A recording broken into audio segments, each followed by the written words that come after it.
Tonight on the Northwestern News Report, State of the University. President Bienen speaks on the recent funding deal with the Trump administration. And standing in solidarity, hundreds gathered to protest recent deaths related to ICE activity across the country. Plus, keeping trivia traditions alive. Norris's new pub brings students together every Thursday for trivia. All that and more tonight on the Northwestern News Report. It's your news right now.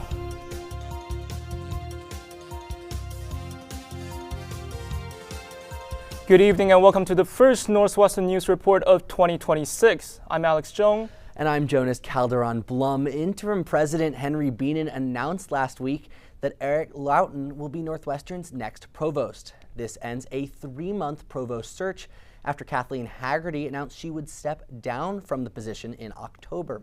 Lawton currently oversees research and doctoral education across the McCormick School of Engineering. He's also worked on interdisciplinary initiatives, including collaborations with the Center for Scientific Studies in the arts and Northwestern's prison education program. Lawton says he hopes to strengthen faculty excellence, research, infrastructure, and the student experience as Northwestern enters what he calls a pivotal moment for its future. On January 1st, Northwestern University eliminated Enhanced Employee Reduced Tuition Plan, which gave many full-time university employees a 90% tuition reduction with no annual limit. This decision affected many Northwestern employees, some of whom say they accepted jobs at the university because of the plan, or enrolled in and started programs while they were receiving that 90% off. The elimination of these benefits inspired Julie Bednar to start Together for Tuition, an advocacy group aimed at reversing the university's decision. There are colleagues I work with in administration who don't even have an undergraduate degree and are really looking forward to that opportunity. And so to see that be eliminated was really devastating to them. Since the decision was announced, Together for Tuition created a petition to push Northwestern University to restore employees' original benefits. The petition has since reached over 1,000 signatures and continues to grow. Northwestern's recent State of the University address comes after a turbulent fall quarter, beginning with former President Michael Schill's resignation. NNN's Philip Lamb was there and has more on how the current president is looking to turn the page.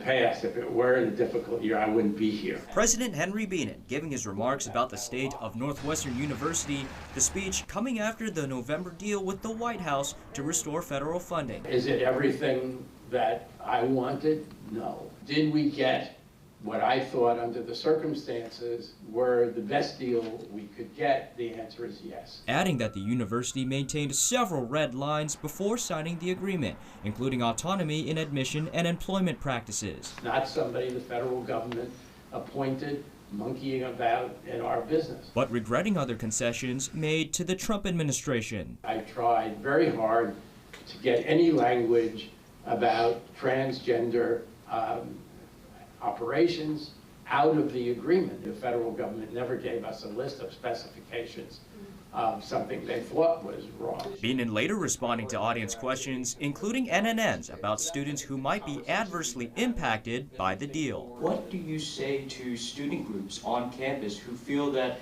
they've received the short end of the stick? Anything which restricts our ability to bring the best people here, I think is bad for Northwestern and stupid for the country. The president also addressing his pick for a new provost amid his interim role, saying he wants a backup in case the search for a new president falls flat. He also touched upon the university-wide switch to United Healthcare. Northwestern is paying a big share of everybody's health benefits. I caught up with attendees both here at the McCormick Foundation Center and in downtown Chicago. One attendee tells me she appreciates the president's candor amid a difficult time for NU. I do believe President Bienen is 100% behind what he stated. But Weaver Gill says she is concerned about politics playing into university decisions despite Bienen's assurance of autonomy. But I'm very concerned about the admission of international students now being contingent upon their commitment to the current politics in this country. Bienen indicating it's time for NU to turn the page. Reporting in Chicago, Philip Lamb, Northwestern News Network. And Philip joins us now live in studio. Philip, good evening.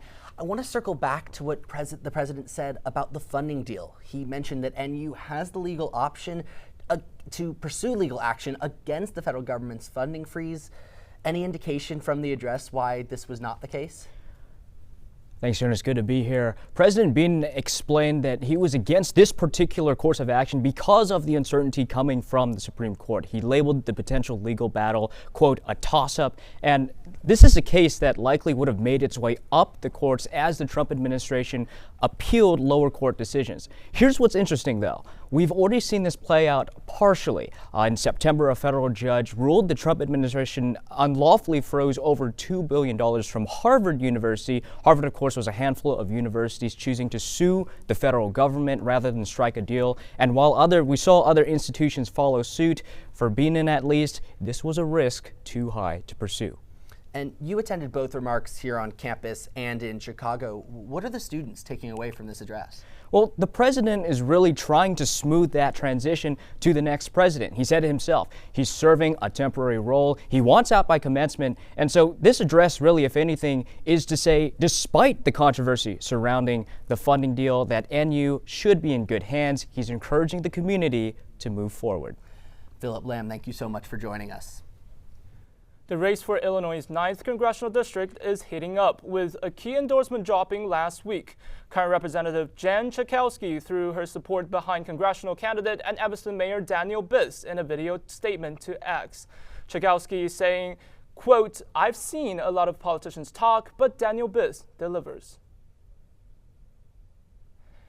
In a statement to NNN, Mayor Biss saying that he is, quote, deeply honored to have Schakowsky's endorsement, that her, quote, moral clarity and courage are part of what moved me to start organizing more than 20 years ago. Tune in to Politicat next week for an update on the congressional race. Coming up, hundreds stand together in solidarity to honor the lives lost due to ICE activity. We take you there.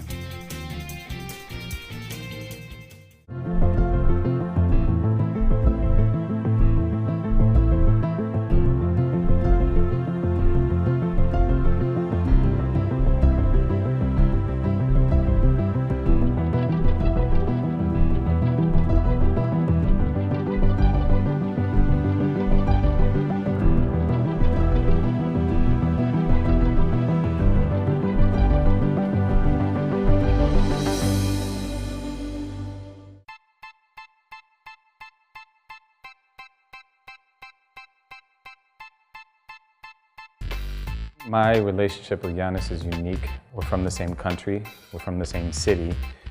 Being a Northwestern alum, I think, has tremendous advantages in the sports industry. To me, that community, it's been with me for 20 plus years.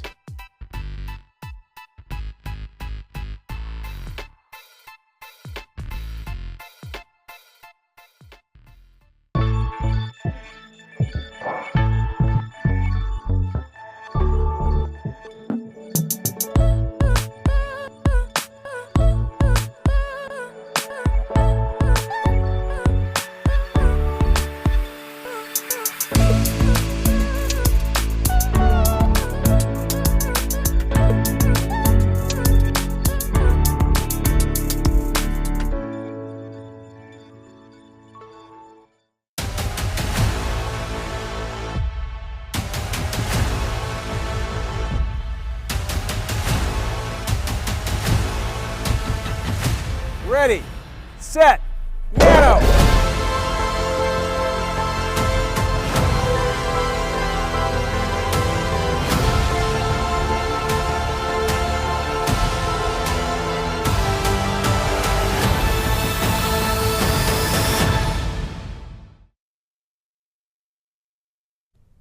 Welcome back. People across the nation took part in the ICE Out for Good protest this past Saturday and Sunday. NNN's Allison Miller has more on how one demonstration in Evanston took shape.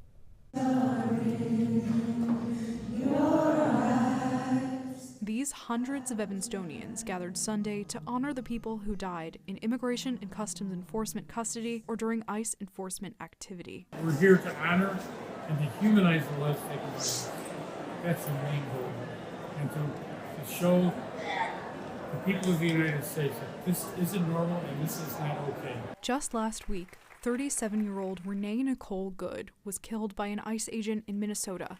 It sparked vigils and demonstrations across the country, including Indivisible Evanston's ICE Out for Good protest. What happened recently in Minneapolis to a white woman is what's getting all of the attention, because there were a lot of people who were not personally affected by the violence that ICE has brought cities until they could see that it was someone that looked like them and it could happen to anyone. This member of Indivisible Evanston is a part of a family of immigrants and asked to remain anonymous for her safety. She says Evanston's commitment to standing up for families like hers has surprised her. I'm gonna cry, without question. I can't believe how many people have turned out. Speakers at the Unitarian Church of Evanston, ranging from faith leaders to politicians. Public pressure is important to get our elected officials to start paying attention. We're not living in normal times. Throughout the event, demonstrators marched around the church. I've lived through ICE raids, and it's not something that I wish on my worst enemy. At this point, I think anybody who stays silent is complicit, is adding to the fire. We're out here trying to see each other as human beings. That's literally it. For one demonstrator, this protest is personal. Jose Patino lived in ICE custody for 53 days. It means everything to me. I'm here to support, the families that have family members taken and are currently in custody. I want to be a beacon of hope to let them know that, if you fight, you can make it out and you can get a good outcome out of it. He says he hopes demonstrations like this can not only raise awareness, but change people's minds. I want people to know that we're human, we're not criminals, and our families need us, and you can't just take us from them. In Evanston, Allison Miller, Northwestern News Network. Both Illinois and the city of Chicago sued the Trump administration yesterday, looking to severely limit the authority of immigration enforcement officials in the state. With the start of the new year, a slew of local and state laws took effect just last week. NNN's Zoe Singer is in studio with more for us on the changes we should expect to see in 2026. Zoe? Thanks, Alex. Illinois is ringing the new year with hundreds of new laws. On the local level, Evanston will be seeing its first property tax hike in 5 years. The city says this $6.5 million tax increase will fund a range of projects, including expanding human service programs, increasing public safety pensions, and enhancing city parks and infrastructure. Shifting to statewide security changes, the Safe Gun Storage Act now requires firearms to be stored securely when located in areas where children could access them. Violators can see fines of up to $10,000. Policies on missing persons have also changed. There is no longer any waiting period for filling out a report, so if you see something, be sure to say something. And finally, immigration continues to be a hotbed topic. The state is codifying a federal law that already guarantees access to public school education regardless of a student's immigration status. Illinois' new Safe Schools for All Act also pushes school districts to adopt policies outlining how schools should respond if federal immigration agents come to a campus. Thank you, Zoe. We will be keeping an eye out for these and many more policy changes in the coming month. Luna's Pub and Grill opened last week at the Norris University Center, bringing students, faculty, and community members together to indulge in food, drink, and of course, trivia. NNN's Shauna Polster spoke to patrons about how this new spot compares to past trivia favorites. When Bob's Pizza closed its doors in October, Northwestern students were devastated, and not only because of the pizza. Bob's closure also marked the end of its weekly Tuesday trivia nights. Well, my friends and I used to go to Bob's a lot. It was a good place to go and be social, especially freshman year, sophomore year, and on a Tuesday night, which is very nice. I used to go to Bob's Trivia every other weekend, every other week, with my friends, and I miss it. Luckily, a new spot in Evanston is trying to fill the gap. Luna's Pub and Grill, which opened in Norris University Center on January 5th, hosted its first ever trivia night this past Thursday. We've been working on weekly programming for Luna's Pub for a few months now, that being the karaoke on Tuesday evenings and then the trivia on Thursday evenings, such as today. No seats were left empty as students and community members ate, drank, and answered questions. So I feel that right now there's a lack of, spaces to really do stuff in the evenings every single week at Northwestern campus. Obviously, we have different events every now and then, but nothing that's quite like this. So we're really excited to bring these weekly events to the students here, so we just have something fun to do after school, in the evenings, with friends, and whatnot. Luna's Pub has so far proven to be a welcome addition to Evanston, which has a limited nightlife scene. Especially like at a school like Northwestern, where so much of the population I think would be good trivia opponents. I think it's a really fun activity to do with your friends. I'm excited to go to trivia again with my friends this year and maybe win some prizes, who knows. Whether in Evanston or on campus, students are keeping the trivia tradition alive. Shauna Polster, Northwestern News Network. Honestly, somehow I think that trivia is going to be really, really tough. Looking forward, Luna's Pub will host consistent programming throughout the week, featuring karaoke, trivia, and even variety nights.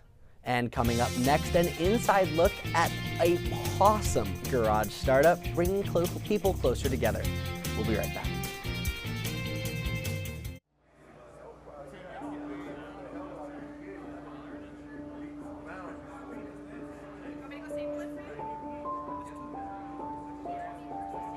Trying to work my way out of the prison system was the most difficult challenge of my life. It only became tangible once I became a Northwestern student.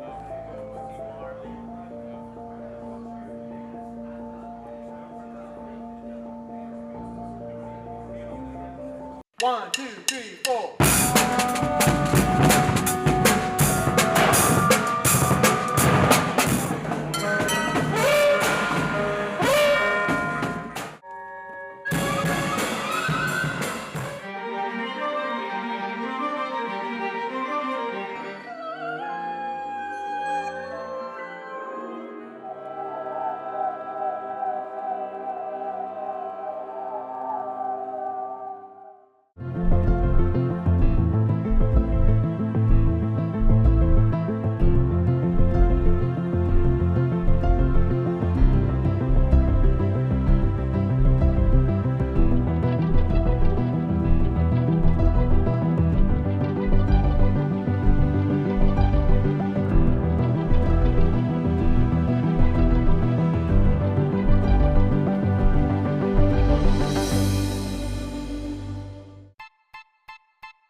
My relationship with Giannis is unique. We're from the same country, we're from the same city. Being a Northwestern alum, I think, has tremendous advantages in the sports industry. To me, that community, it's been with me for 20 plus years.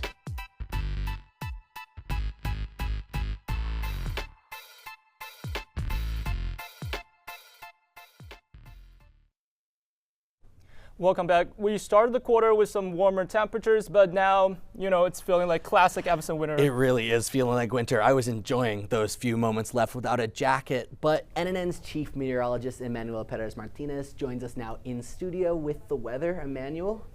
Yeah, this coming week, our temperatures will be fluctuating between the teens and the 30s, so keep those warm coats out. Currently, it is 41 degrees with mostly clear skies with breezy conditions. For the rest of the night, those winds will be steady, and as well as our temperatures in the upper 30s.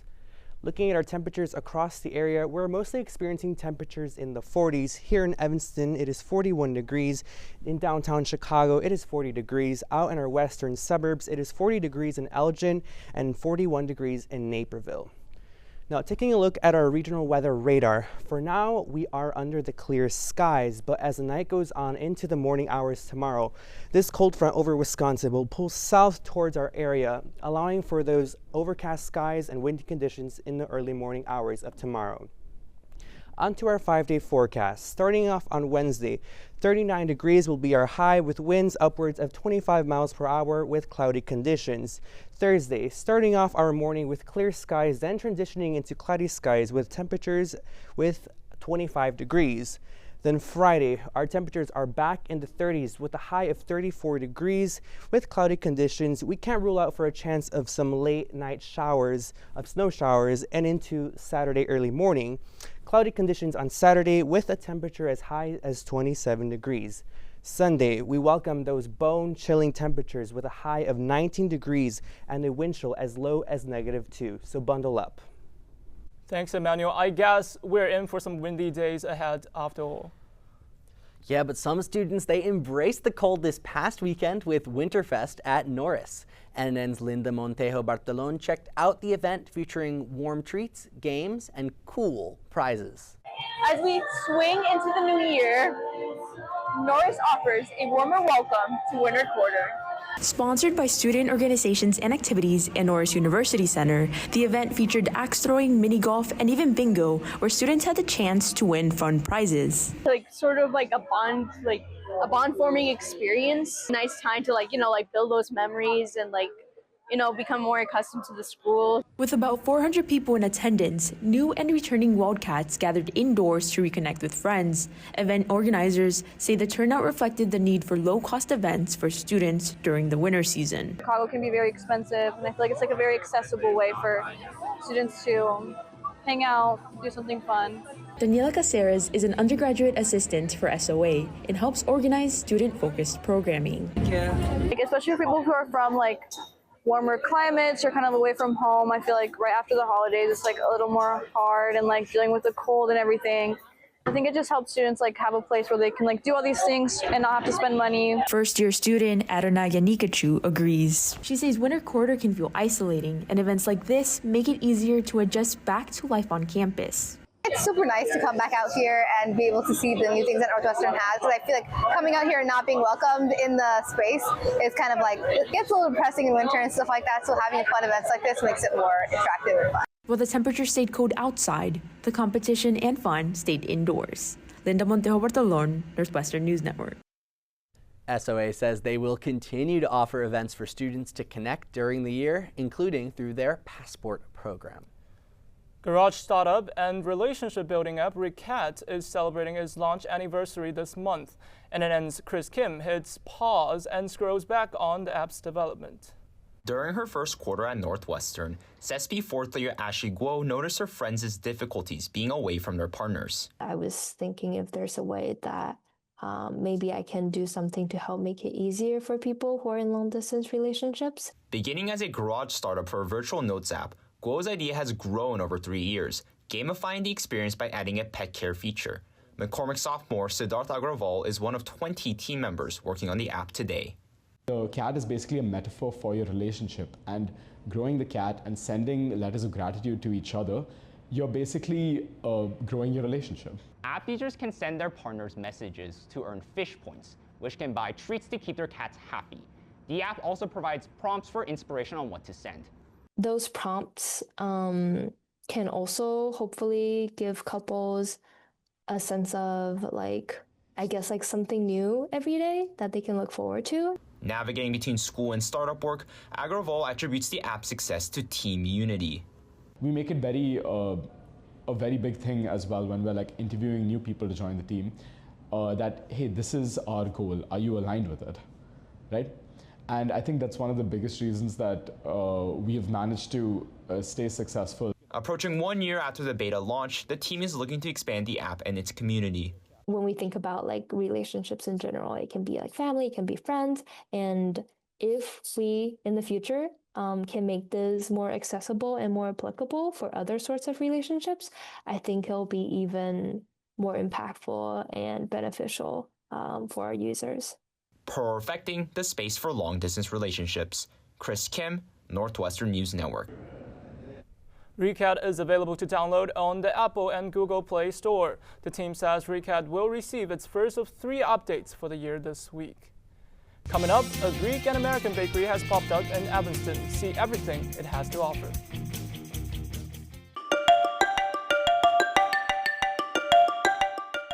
I'm Kelly McEvers, founding host of the NPR podcast Embedded.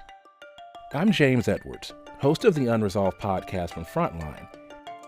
I'm Antonia Cereijido, former senior producer of Anything for Selena podcast and current executive producer at Elias Studios.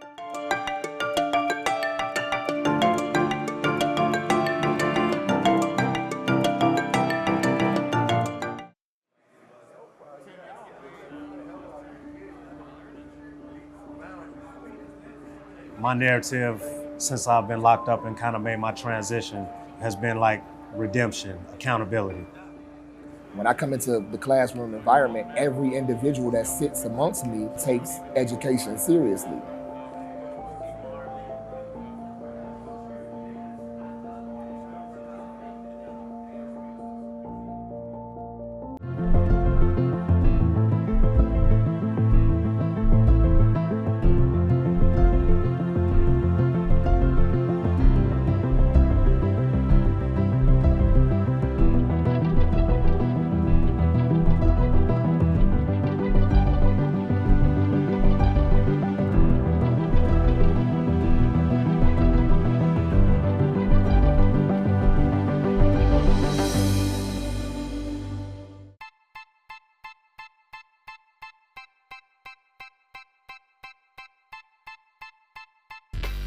My relationship with Giannis is unique. We're from the same country, we're from the same city. Being a Northwestern alum, I think, has tremendous advantages in the sports industry. To me, that community, it's been with me for 20 plus years.